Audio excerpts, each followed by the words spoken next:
Ang dami naman. Kumain ka ng isang cup na carrots, yung pong vitamin A, ma-i-store yun sa liver mo. Kaya po dun, ang masasabi ko po, yung mga water-soluble vitamins, kailangan kainin mo araw-araw.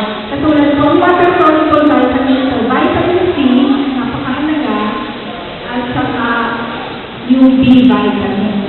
Pero ang B vitamins naman kasi, nakukuha yan sa kanin, sa mga beans, araw-araw naman po.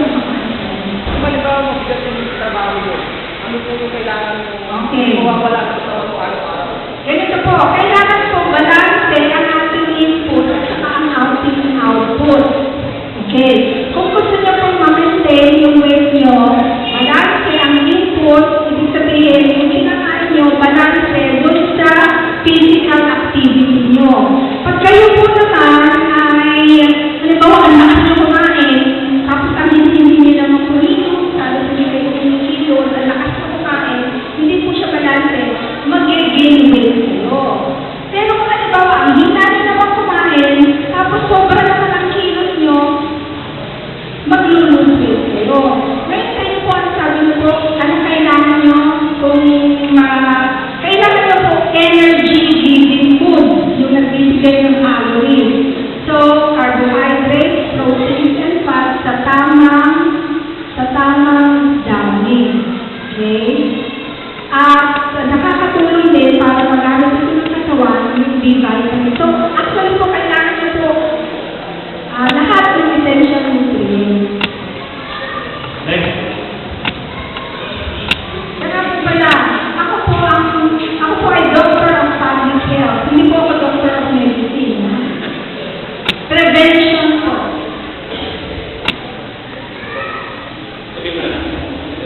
So kasi nag-gym po, ano po yung tamang kainin nag-gym ka po? Kasi pag hindi kinakain po, itlog, tapos manok, mas malakas po sa manok saka sa itlog, tapos gatas din po. Tapos ano po dapat kainin? Yung para kasi kailangan po namin ng protein. May makukuha ko sa gulay na pwedeng papalit sa karne. Ang mapapayo mo dyan, Sige sir. stop na mag-gym para wala kang problema. Tapos mo ba? Dapat sabihin niya. Ibig sabihin, kung kinakain mo protein-rich food. Okay, protein-rich food. Actually po, sa protein, yan po yung pinaka-konti natin. Kasi ang nutrients na nagbibigay sa atin ng energy o ng lakas, carbohydrates, protein, and fat. Carbohydrates, 50 to 70% ang kailangan natin. Ang fat, 20 to 25%. Ang protein, 10 to 15% lang. So, actually, kaunti lang. Ngayon, pwede nyo po substitute sa chicken, itlog. Ang mga pagkain po na laging nalaman na rich in protein ay mga legumes, mga beans, at saka po nuts. And actually, kahit po yung bigas o yung kanin, prutas, meron din po siyang protina. Okay. Katulad ng kumain ka ng isang tasang kanin, meron kang 4 grams of protein. Kumain ka ng isang itlog, meron kang 8 grams of protein.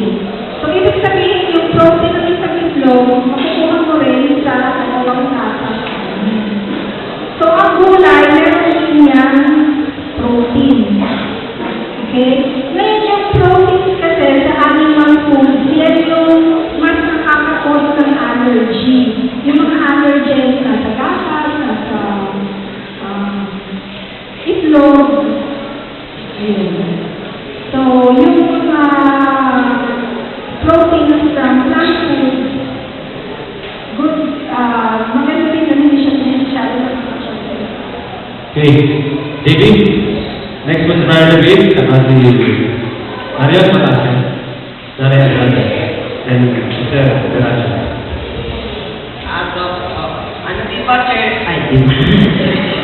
Diba, Doc, too much milking po. Teka, kaya ka ba ako eh? Too much milking po. Too much? Milking. Too much will kill you. Ano po? Okay lang po ba mapundas po kayo sa, sa vegetable? Mabundan daw. Ano po, kumakain yan sa vegetable? Too much eating sa vegetable. Tama ba po kaya? Actually po, kung talagang gusto nyo mag-overeat na pinakamabuti ng mag-overeat ng vegetable. Actually po, yung vegetable, low in calorie siya. So, hindi siya yung, most likely, siya yung hindi makakapagpataba sa iyo. Marami siyang mga sustansya, pero low in calories. At saka, madalang ka lang makakita ng tao na talagang kaya niya mag-overeat ng gulay. Pwede siya mag-overeat siguro ng mga chicken, yung mga nakikita ko chicken, yung mga cake. Pero yung sabihin yung nag-overeat ng gulay, sobrang kumain ng gulay, parang hindi siya masyadong, parang wala ka pang, Oo. At saka, actually sa gulay kasi, bawat kilo, maraming fiber, madali ka rin mabusog pag kumain ka ng gulay. Kasi bawat siya. Maganda po yung gulay kasi siya ay fiber, siya yung tagawalis ng ating tiyan. Nakakita na ba kayo ng bahay na walang walis? Di ba, bahay na walang walis, madumi. Kaya kung tayo ay walang fiber, ang fiber na kukuha natin sa putas ng gulay, madumi din ang ating tiyan. So, mas maganda maraming putas sa gulay. Sinanay po yata. Okay, si Baranipit muna. Baranipit. Nenari Andrade, Nenari Andrade. After Mr. Sergent Andrade, Mr. Sergent. Pag-siguro sa sinabi ni Pastor na, pero pinag yung buhay, siya yung kahalagang mahabang buhay sa marami naman. Okay. So, ayun doon. Pinag ko natin na panahon ng Noah, gulay ko na kinakain. Marami pa mga sakit yun. Marami sakit. Kaya, pinag yun. Ano naman yung pinag-alawala pinag-usapan na maganda kumain ng gulay. Sa pagkaparaan ng maraming sakit. Yung napansin. Kaya, isa pa, parang nagpabago-bago ng Panginoon. Kasi parang hindi mukha tayo ng praise niya. Ito ang iyaan ng mundo. Nung una, mahaba ang panahon na kanyang bigay buhay ng trabaho. Malit sa atin din, pinag-ibig niya. Parang check and error. Parang gano'n. Hindi sabi na parang maaari ka. Ganun natin. Or nakikita na ng tirahan ko. So, siguro ba, ipaliwanag.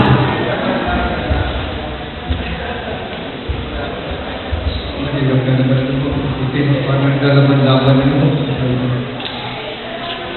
Ang ating pag-alam, ang Diyos kailanman ay hindi nagpabago. There is no shadow at dilim lang o anino lang ng pagbabago ay walang talaga sa Panginoon. Pero bakit gano'n? Dahil hindi niya sinitulog ng tao kumain ng sabi. Pero ngayon, sinitulog siya. Marami hindi sa pagbabago niya sa pagmamahal at pag-unawag niya sa tao. Sapagkat wala naman talaga ng makain. Naunawaan yung sabi, nakuha ng Diyos na tayo ay galing sa lupa, tayo ay nagbuka ng Diyos na ating kahinaan. Alam ng Diyos na pag-araw-araw natin kumain ka, dapat ay kumain ng din. Ay kung ayos ang kakainin niya, maubos naman yung hayop. Pero kawawa, kung mawala ng hayop sa lupa, wala. Okay. Ano kung malaman naman yung paano niya, wala namang makakain. Hindi ang lupa. Kaya maraming hayop, pero kung tayo ng hayop malinis. At yun naman ang hindi nagtaga, nagturo din ng lupa. So, kumain din sa lupa. But what I am trying to say is that ang Diyos sa kanyang nabi ay pawang sa ikabubuti. Straight talaga. Di siya nagpaplano ng ikasasama. pawang ito. Sa paano paparaan para yung kabutihan ng marating, it-valid. Yes, it-valid. Pero yung plano niya, okay. During the plan, walang ibang mabuti kundi ang tao kumakina. Ewan ko naman doon sa mahabang kalidad, siyempre, kumabahal, dumami din ang sakit. I believe na nung panahon ni Adan hanggang kay Noah, ay wala pang sakit na gaya ng mga sakit ngayon. Yun ang mga sakit ay bunga na rin ang ating mga palibang na kinakain nila ay purely from plant-based food. Mga sakit noon ay sakit na tayo pagtanda. Kaya sila ay nangangamatay ang tawag nila lipos ng mga taon. So sila ay namamatay talaga na talagang hinok sa pinay. Ngayon sa panahon ni Noah, after Noah, ang mga tao lumingin ang buhay dahil sa sakit. Okay. So, dito po. Gusto ko lang po kuha yung point ni Barnaby. What is the essence na tayo nag-aaral ngayon? Na ganito ang aralit kung tayo naman na lumamatay. No? So, ngayon mga kapatid, huwag natin i-compare before. No? Ang point ko dyan, kasi ngayon, gusto natin mamatay na meron tayong pag-asa ginadala sa ating libingan. So, kung di ba rin pag-aaralan ito at tayo ay mabuhay na may kalayaan sa pagkain at dinalalaman ang laws of health, ano? Talagang mapapadali ating buhay na bakit di ba natin naglilingkod sa Panginoon, patay na tayo. Bata pa lang, ano? Kaya kasi ngayon gusto natin, ang ating araw ngayon, at parawagas sa isa, na meron tayong tamang-tama na pag-asa pag tayo na umatay. Kaya makalaga na malaman natin ang ating pinag-aaralan na kalusugan. Ano yan, Trabe? Yan si Tarcelia, and then na the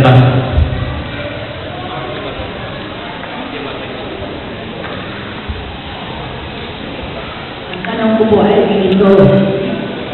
Lahat ko ba ng natin ang datasin sa lang wala ng sustansya o iba yung sustansya?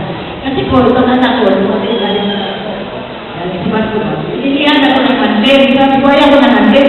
Ang gusto ko ensure, sabi niya, pusin mo muna yan. O nasa niliyaw na pa na lahat ng dapat pare-pareho ko ba ang sustansya? Yun lang po, salamat po. Social sinona, ayaw na ang ensure, ha? Ano naman? Pagpapata. Lahat na po ba ng gatas para ka naman na ano ba? Ba't siya si nanay naka-andin, naka-ensure?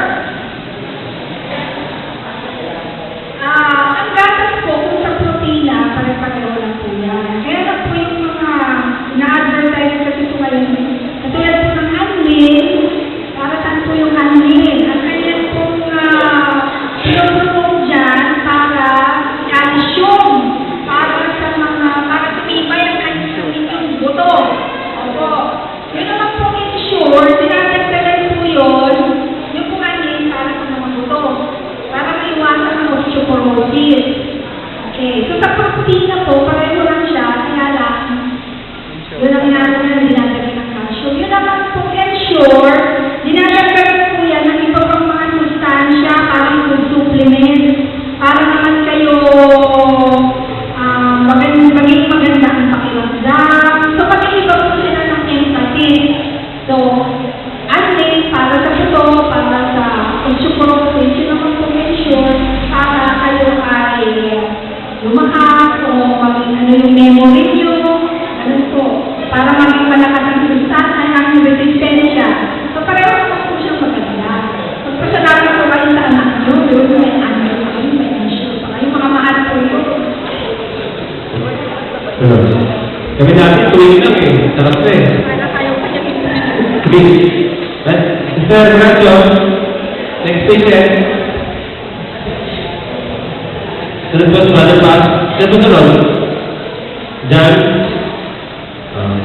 Sister Rose. gusto ko lang pong i-verify kung yung mga buto ng soya ay rich in uric acid. Saka okay din yung mga pinagano kasi pinagsabi na i-deposit sa buto. Ang mga gatas daw, kaya hindi ko parang sabi may pinagano. calcium, calcium ng mga nagpipiposok ninyo sa puso ang gatas. Ano sa pagmamahal natin dito, saka yung puso.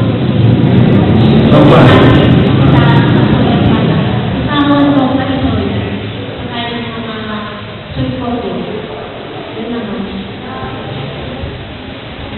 Yung pong tungkol sa pag-inom ng gatas, para po sa mga matatanda. Actually po, ang pinakamaganda po, iinom tayo po ng gatas sa tamang amount lang. Kasi po, ganito po yun, tingnan niyo po sa state. Sa state, ang lakas nilang uminom ng gatas, hindi po ba? Sa Pilipinas, kaunti lang tayo uminom kasi po mahal ng gatas. Pero sa kanila, sa state, ang pag-inom nila ng gatas, para lang silang umiinom ng tubig kasi mura. Pero saan po mas maraming osteoporosis? Sa Pilipinas ba o sa United States? Mas marami pa po osteoporosis sa United States. Sa Pilipinas, kahit hindi tayo masyadong umiinom ng gatas, kaunti lang may osteoporosis. Kasi po, ang sobrang pag-inom ng gatas, tama, marami siyang calcium. Kaya lang po, yung gatas marami din siyang protina. Ganito po yun. Mas maraming protina sa katawan, mas maraming lumalabas na calcium. Hirap ko i-explain eh. Increased protein causes increased excretion of calcium. Yung pong sobrang protina, sobrang din ang lalabas ng calcium. Kaya po mas maganda kung kakain tayo ng rich in calcium na hindi naman very rich in protein. Saan po ba natin nakukuha ang calcium bukod sa gatas? Green leafy vegetable. Kasi po yung matatanda, kaya pinapainom ng gatas dahil naman sa osteoporosis. Ang kinukuha nila sa gatas ay yung calcium. Okay.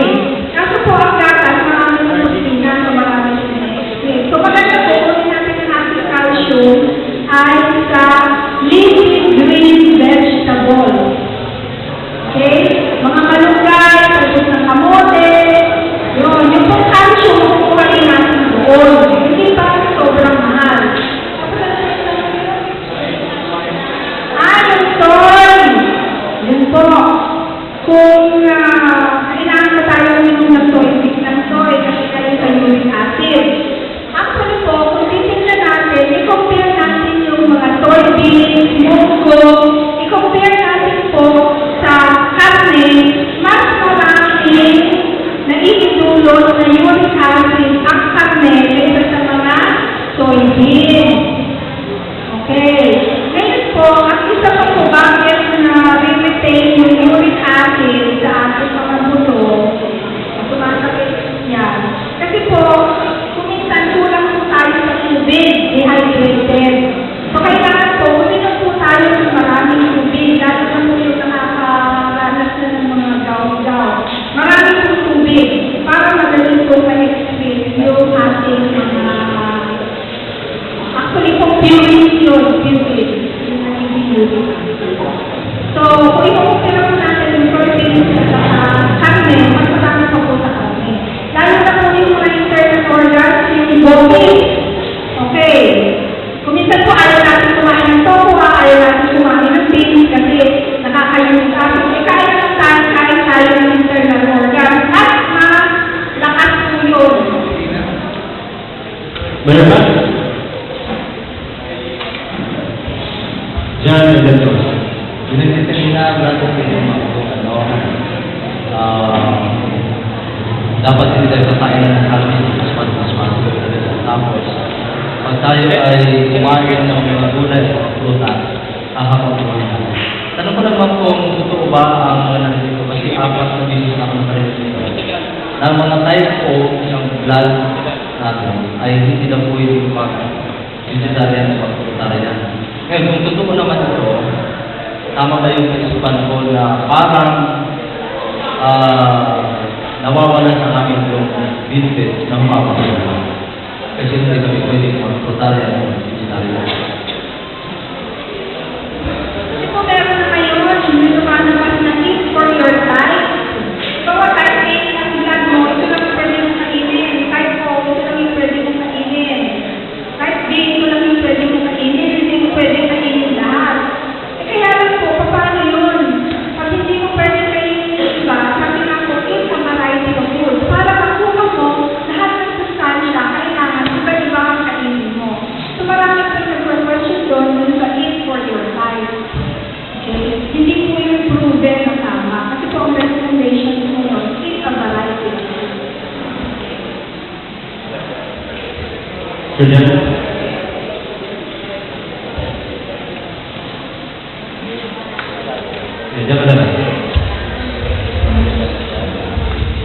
Tama po ba na yung mga mas raw, yung hindi niluto na vegetables, mas makakaputi sa atin? Kaya lang naman po, minsan, ayaw naman sa kainin ng mga bata, so, pinipirito din. Okay lang kung bang pirituhin, kaya po kanina, yung pinipirito na sa breakfast, yung lumpia na may mga vegetables, pinirito din. So, okay lang po ba yun? Tapos, pangalawa po, yung nabasa ko po kasi din kay NGYK, Secret of Health, mas preferable daw po yung fruit kaysa sa vegetables. So, ano po yung masasabi? Dito mo sa ako, sa kayo tayo. Kung pwede po natin kainin na mas maganda po na kung pwede po kainin. Kasi po katulad sa mga gulay, hindi naman lahat pwede natin kainin na no? Pero yung mga katulad ng lettuce, kamatis, kasi po mas marami vitamin C, mga pero kung sa bata naman po, hindi naman sila makain ng at ang nakakain na ng pagluto, ang pakain na lang ng gulay para makain nila. Pwede ko pa naman kainin yung vitamin C kung ibang mga prutas. So, yun po. Kung pwede raw. Pero kung hindi naman pwede raw, pwede na rin at saka yung mga pagkain na rin, hindi naman pwede kainin ng okay? Tapos ano ba yung kainin mo?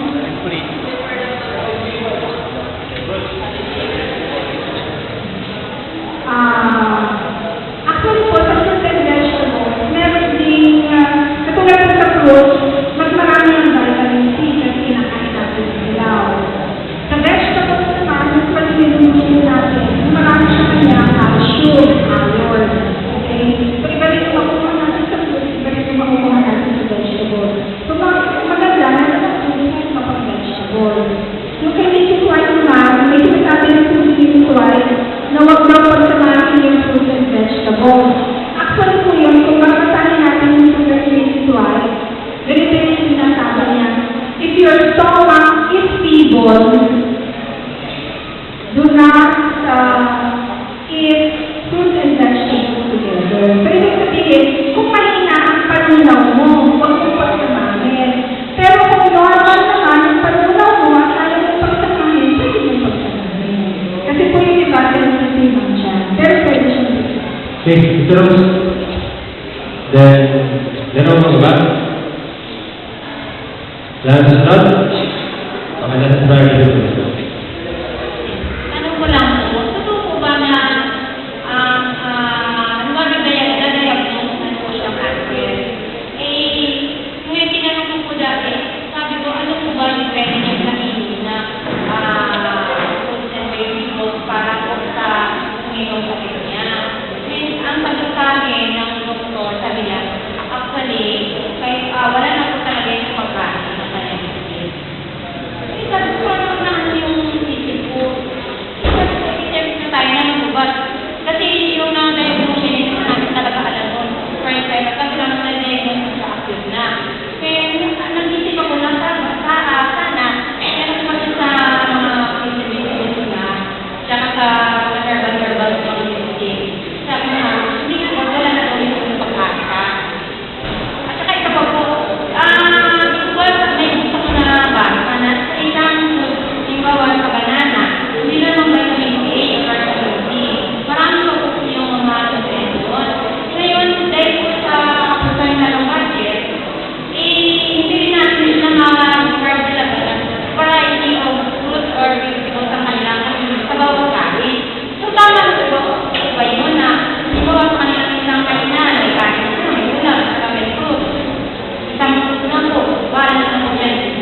Okay? So, hindi pwede sabihin mas mahal, mas masustansya. Yung po mga indigenous foods, yan pa nga po ang mga masustansya. Kaysa sa mga imported, sa mga natin. Kaya pag sinasabi nyo, meron na kayo namin, may ulam, tapos yung ulam at prutas, kalahati na po yun. Okay? So kung meron siyang sabi ngayon, baka mamaya ng gabi, pwede namang meron siya yung bayabas, kahit yung bayabas ang galing dyan sa puno na native. Mga ganun po. So hindi sabihin, ano pa nga, yun naman po sa cancer. Sabi po doon, that could be your medicine. Actually po, yung mga pagkain, pinakamaganda siya, prevention. So, huwag po natin isipin na kumain itong mga sustansya. Pag meron na tayong sakit, ngayon na po yung time, habang wala pa tayong sakit, kumain na po tayo ng mga sustansyang pagkain. Kasi po, pagkatulad nyo, meron na tayong cancer, hindi na sapat na pagkain lang, yung ipaglalaban natin sa cancer. Hindi na po kaya yung pagkain lang kasi may cancer na. Although, gusto natin makontrol o lumaba ang buhay, kaya binibigyan natin ng masustansya. Okay. Sige po, last na po, Barney Bates, hindi ko na mga Ang tanong ko ay tiglaan sa polio, no, vitamin o mineral sa nutrient, no?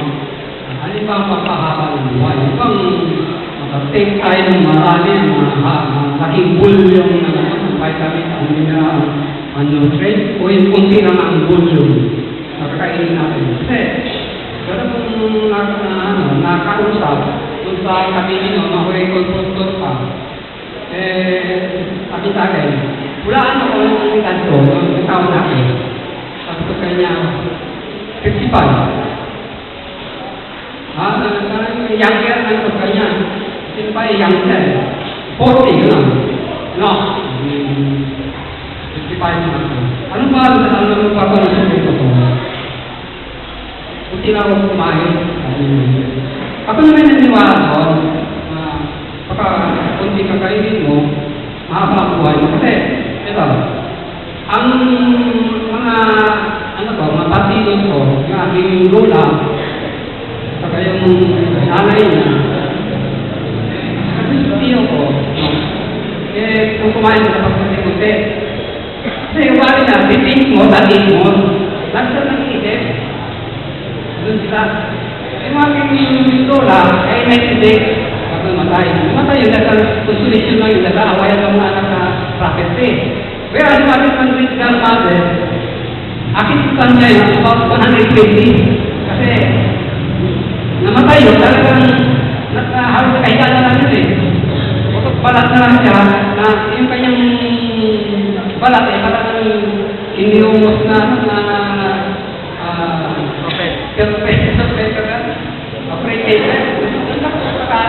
napakahaba ng buhay mo, pero magkano na yun, nakakain. So, ang tanong ko ay, yung volume ng nutrient na para makabuhay. Okay, ito pong ating tandaan. Yung iwanan na medicine summary.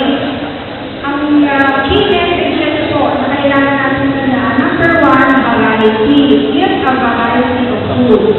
Pangalawa po, moderation. Okay, moderation. Always eat in moderation. Ibig sabihin mo, hindi po maganda yung sobra at hindi rin maganda yung kulang. So, lagi natin tama. Tama ang pagkain natin ng suka, tama lang ang fat, tama lang ang calories. So, moderation po. Tapos, ang last po, mas maganda kung mas marami tayong nakakainin ng plant-based diet. Kasi sa plant-based diet po, wala siyang cholesterol, marami siyang fiber, mababa ang kanyang calories, mababa rin ang kanyang sodium content. So, yung tatlo, variety, moderation, and plant-based. Doon, may mga ano eh. Head start. Tagabin mo natin.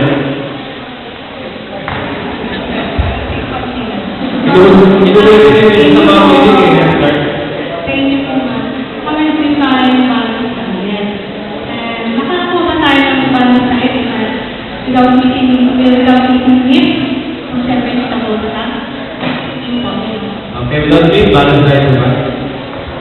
Actually po, kung titignan natin yung original diet, balance meal na po yun. Pero dun sa original diet, grain, ano pa po? Grain, di mo ba sa school pinag-aaralan natin yung God, Glow, and Glow? Yung 3 basic functions of food. O, natatandaan niyo po, in-evaluate yung diet mo, dapat meron kayong raw food, may glow food, may glow food. Yun po yung pinakamadali. So, sabi niya ng Panginoon sa Garden of Eden, ano doon yung go food? Go. Grain po. Ano doon yung grow food? Kasi po pinili na grain, fruits, and nuts. So, yung grain, yun po yung go. Yung nuts, yun yung grow. Yung fruit, yun naman yung glow. So, yung pinili po ng Panginoon sa Garden of Eden, balance yung po yun. Wala pong meat. Sarap na lang. Yung nuts. Sarap na po eh. Haircut na din. Lasa talaga yan. Totoo kung ba yung protina, pag sobrang protina sa pagkain